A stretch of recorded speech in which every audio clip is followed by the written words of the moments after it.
رسول اللہ صلی اللہ علیہ وسلم سے محبت کیوں کریں؟ رسول اللہ صلی اللہ علیہ وآلہ وسلم سے الفت، ان کی اطاعت آخر ہم کیوں کریں؟ اس کی کیا وجہ ہے؟ ایسے کون سے وہ اعمال ہیں، ایسے کون سی وہ نمونے نبی اکرم صلی اللہ علیہ وسلم نے ہمارے لیے پیش کیے، اور نبی صلی اللہ علیہ وسلم کی محبت ایک مسلمان کے دل میں، ایک مومن کے دل میں کیوں ہونی چاہیے؟ قرآن مجید میں اللہ تعالیٰ نے اکثر مقامات پر نبی صلی اللہ علیہ وسلم کو مخاطب کیا ہے۔ اللہ تعالیٰ جس سے محبت کرتے ہیں، آخر ہم اس سے محبت کیوں نہ کریں؟ ایک دفعہ کا واقعہ ہے کہ نبی صلی اللہ علیہ وسلم پر وحی کا جو نزول ہے وہ آنا بند ہو گیا، تو آپ صلی اللہ علیہ وسلم کو لوگ تانے دینے لگ گئے کہ تیرا رب تجھ سے ناراض ہو گیا ہے محمد صلی اللہ علیہ وسلم۔ تو لوگوں کے کہنے سے کیا اثر پڑتا ہے، لیکن جب کوئی اپنا کہے تو دل پھٹ جاتا ہے، اپنا کوئی بات کہے تو دل پھٹ جاتا ہے۔ تو ایک مرتبہ سیدہ خدیجہ رضی اللہ عنہا نے کہہ دیا ہے نبی صلی اللہ علیہ وسلم کہ اللہ واقعی ناراض تو نہیں؟ نبی صلی اللہ علیہ وسلم کا دل تو جیسے ہاتھوں میں آ گیا ہو، اور اسی وقت جبرائیل امین علیہ السلام تشریف لائے آپ صلی اللہ علیہ وسلم کے پاس اور فرمانے لگے وَالضُّحَىٰ وَاللَّيْلِ إِذَا سَجَىٰ مَا وَدَّعَكَ رَبُّكَ وَمَا قَلَىٰ۔ اس کا ایک تو سمپل جو ترجمہ کیا جاتا ہے وہ یہ ہے، وَالضُّحَىٰ روشنی کی قسم، وَاللَّيْلِ إِذَا سَجَىٰ جب رات چھا جائے اس کی قسم، مَا وَدَّعَكَ رَبُّكَ وَمَا قَلَىٰ نہ تیرے رب نے تجھے چھوڑا ہے نہ ناراض ہوا۔ تو ایک امام نے انہوں نے اس کی تفسیر میں کچھ یوں مفہوم بیان کیا ہے کہ اللہ تعالیٰ اپنے نبی سے کہہ رہے ہیں وَالضُّحَىٰ اے روشن چہرے والے تیرے چہرے کی قسم، وَاللَّيْلِ إِذَا سَجَىٰ تیری کالی زلفوں کی قسم، مَا وَدَّعَكَ رَبُّكَ وَمَا قَلَىٰ تیرے رب نے تجھے اکیلا نہیں چھوڑا نہ تجھ سے ناراض ہوا، مَا وَدَّعَكَ رَبُّكَ وَمَا قَلَىٰ وَلَلْآخِرَةُ خَيْرٌ لَكَ مِنَ الْأُولَىٰ اے نبی آخرت جو ہے وہ آج سے اس دور سے آپ کے لیے بہت بہتر ہے، وَلَلْآخِرَةُ خَيْرٌ لَكَ مِنَ الْأُولَىٰ وَلَسَوْفَ يُؤْتِيكَ رَبُّكَ فَتَرْضَىٰ اے نبی صلی اللہ علیہ وسلم ہم تجھے اتنا عطا کریں گے کہ آپ ہم سے راضی ہو جائیں گے۔ اب اللہ تعالیٰ اپنی محبت بیان کر رہے ہیں نبی صلی اللہ علیہ وسلم۔ ڈیئر برادرز اینڈ سسٹرز، آپ جانتے ہیں کہ انسان جس سے محبت کرتا ہے اسے شوق ہوتا ہے کہ میں اس سے ملاقات کروں، اس کی باتیں سنوں اور کئی دیر تک سنتا رہوں کہ یہ میرے محبوب ہے، میرا محبوب ہے، میں اس کی باتیں سنتی ہوں۔ میں قربان جاؤں اپنے نبی صلی اللہ علیہ وسلم پر جن سے محبت اللہ تعالیٰ بیان کر رہا ہے قرآن مجید میں، اِنَّا أَعْطَيْنَاكَ الْكَوْثَرَ فَصَلِّ لِرَبِّكَ وَانْحَرْ۔ اللہ تعالیٰ قرآن مجید میں نبی صلی اللہ علیہ وسلم سے محبت کا اظہار کرتے ہیں۔ آپ صلی اللہ علیہ وسلم کی شان کے تذکرے کیے جائیں، آپ صلی اللہ علیہ وسلم کی صداقت کے تذکرے کیے جائیں تو آپ سب سے زیادہ صادق اور امین تھے۔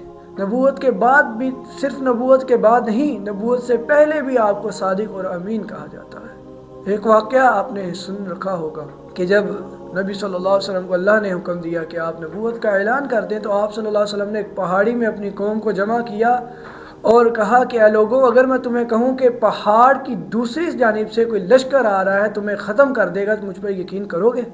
تو بستی والے کہنے لگے کیوں نہیں، آپ تو صادق ہیں، امین ہیں، ہم کیوں نہیں آپ پر یقین کریں گے؟ تو نبی صلی اللہ علیہ وسلم نے اس وقت ایک پیغام ان کو دیا تھا، قولوا لا الہ الا اللہ تفلحوا اے لوگو اللہ کو ایک معبود، ایک مالک، رازق، داتا، حاجت روا، مشکل کشا مان لو، اللہ کے علاوہ کوئی معبود نہیں ہے۔ تو ایک جاہل، ایک گوار بد نصیب بولا اے محمد تیرے ہاتھ خاک آلود ہوں، اے محمد تیرے ہاتھ ٹوٹ جائیں، تو نے ہمیں اس کام کے لیے بلایا ہے؟ نعوذ باللہ من ذالک۔ ابو لہب اس کا نام، خبیث۔ اللہ رب العالمین نے آسمان سے قرآن اتارا، تبت یدا ابی لہب وتب ما اغنا عنہ مالہ وما کسب، تیرے ہاتھ ٹوٹ جائیں اے ابو لہب، تو نے یہ میرے نبی کے لیے لفظ استعمال کیے، تیرے ہاتھ ٹوٹیں تیری بیوی جو ہے وہ برباد ہو، تو اس شخصیت سے محبت کے اظہار تو اللہ اپنے قرآن میں کر رہا ہے، تو آخر ہم ان سے محبت کیوں نہ کریں؟ طائف کا واقعہ کہ اتنے ظالم لوگ کہ ایک نیکی کا، ہدایت کا، جنت کی طرف بلانے کا پیغام لے کر میرے نبی گئے، میرے اور آپ کے نبی صلی اللہ علیہ وسلم، اور ظالموں نے اپنے چھوٹے چھوٹے بچوں کو ہاتھ میں نوکیلے پتھر دے کے میرے نبی پر برسائے۔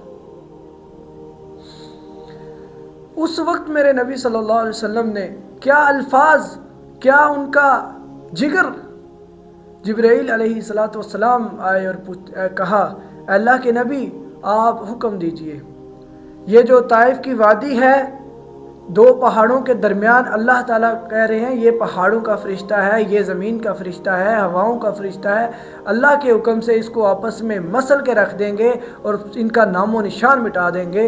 اب دیکھنا یہ تھا کہ زبان اطہر سے کیا حکم صادر ہوتا ہے، گستاخوں کا سر قلم کر دیا جائے، کیا کیا جائے ان کا؟ فرمایا اللہم اہد قومی، اللہم اہد قومی فإنہ لا یعلمون، اے اللہ میری اس قوم کو ہدایت دے، انہوں نے میرا عزت و مقام نہیں سمجھا۔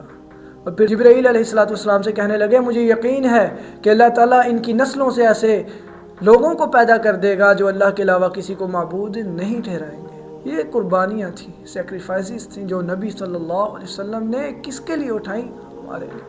تو یہ حسن تھا، جمال تھا، اخلاق تھا میرے نبی کا۔ آج ہم نے دیکھنا یہ ہے کہ ہم کیا کر رہے ہیں، کیا ہم اس نبی کے کوئی لاج رکھ رہے ہیں کہ نہیں؟ کیا ہم اس نبی کے رستے پر چل رہے ہیں کہ نہیں؟ کیا ہم اپنے نبی صلی اللہ علیہ وسلم کی بات کو زیادہ عزت اور مقام دیتے ہیں یا اپنے آباء و اجداد کی بات کو؟ آج ہم نے دیکھنا ہے ہمارے اخلاق، ہمارے آداب اور ہماری جو قربانی ہے وہ کتنی۔